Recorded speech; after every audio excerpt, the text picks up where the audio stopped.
Voilà, deuxième petite vidéo pour corriger donc le deuxième exercice sur cet automate que vous avez, alors qui représente, on va dire plus ou moins le même exercice que le 1, sauf en version automate. Vous avez donc un petit automate avec une liste d'instructions et puis on vous a mis une petite notification qu'il faut toujours câbler les différents éléments de sécurité, par exemple les protections moteurs, pour éviter que ça passe à travers l'API du côté hardware. Donc si je prends la liste d'instructions, F1.1, thermique ventilateur, donc le contact d'ouverture du thermique, donc c'est celui qui est présent tout à gauche sur notre schéma, ira sur E01. Alors bien évidemment, si c'est le thermique du ventilateur, je dois déjà regarder un petit peu plus loin, et le contacteur du ventilateur sera alimenté par A01. Donc bien évidemment que pour la sécurité, je devrais passer à travers cette sortie-là. Hein. Si je passe que à travers la partie software, eh ben c'est clair que je n'aurai pas forcément du courant qui va traverser mon automate.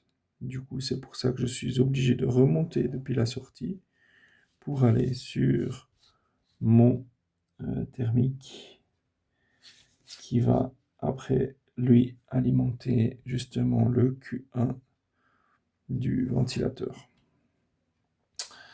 Bien évidemment que ça ne suffit pas, hein. Il faut encore donner quand même l'information de cet état-là à mon API, étant donné qu'il devra dans cette situation-là signaler un élément de panne sur P2, ce qui n'était pas forcément le cas dans le premier exercice.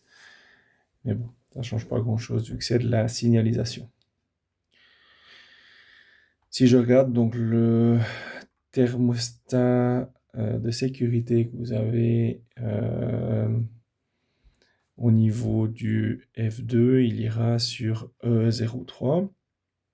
Donc là aussi, c'est une sécurité F.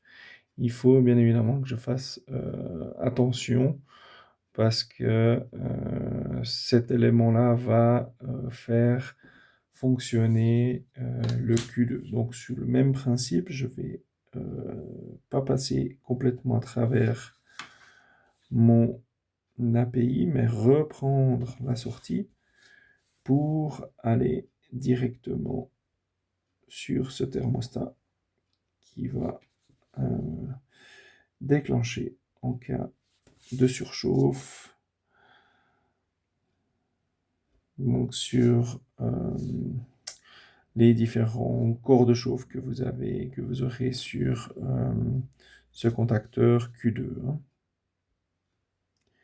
Il faut aussi que, bien évidemment, j'informe mon automate de ce statut-là. C'est pour ça que je vais me reprendre à la sortie pour aller sur 0,2.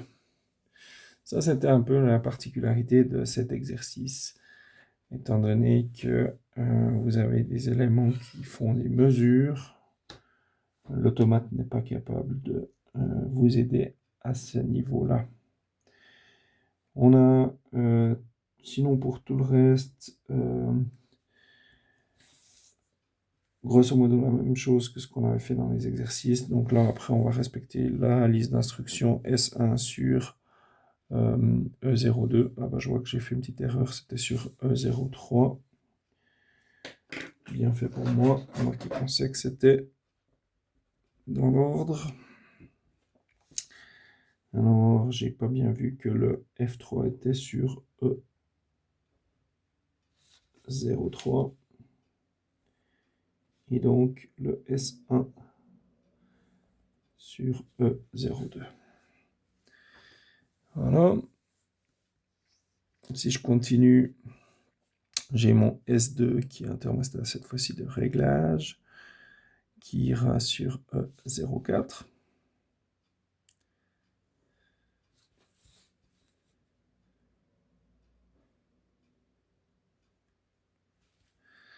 J'ai mon F4 qui est une surveillance de débit d'air, qui ira sur E05.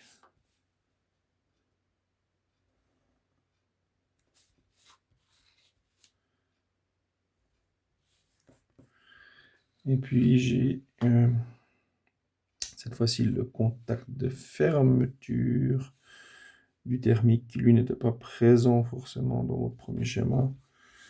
Mais ça ne fait rien, je vais quand même le mettre en place vu qu'il est prédessiné. Ok. Au niveau des sorties, j'ai encore les lampes P1 et P2. Alors P1 sur A03. Et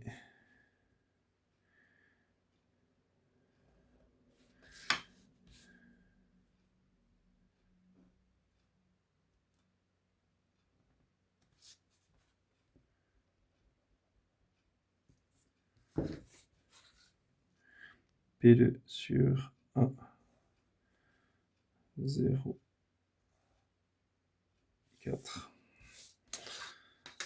Alors, bien évidemment qu'il me reste encore d'autres choses à faire, notamment l'alimentation.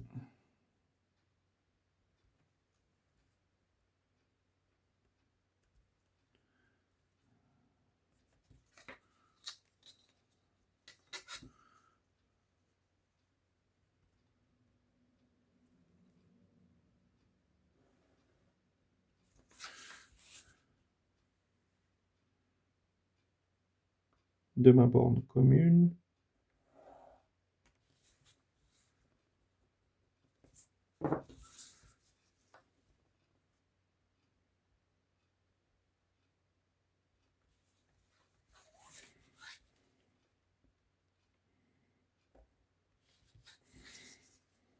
Ainsi que l'alimentation de mon automate.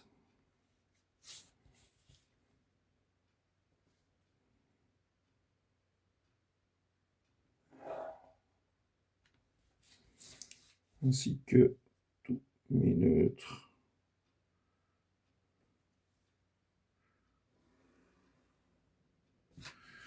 Des différents éléments, sans bien évidemment oublier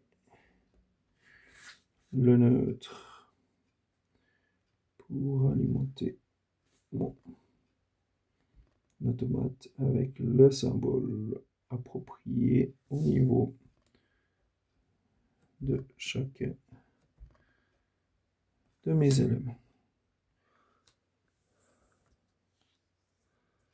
Voilà, désolé si j'ai décalé un petit peu la feuille en dessinant. Voilà donc le schéma qui était attendu pour cet automate.